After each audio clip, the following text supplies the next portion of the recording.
I've installed Claude Code for my terminal, but if I enter the command Claude, as you can see, I get this error that says Claude is not recognized as an internal or external command. So how can we fix this? First, make sure you have Claude installed. If you're not sure, you can just enter this command. It will install Claude Code within a few seconds. Once you have made sure that Claude Code is installed, you need to enter this command, npm config get prefix. Now this will give you Claude Code installation directory, that is this. Okay, just select it and right click to copy it. Now press your Windows key and tap environment variables and you will see this edit the system environment variables. Just click on this dialog will pop up. Now click on environment variables.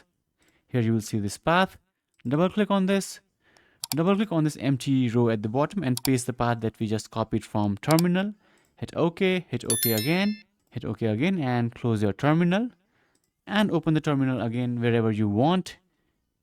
And now enter the Claude command again, hit enter. And as you can see, the error is not coming and this time the Claude command has worked. If you have any questions, let me know in the comments below.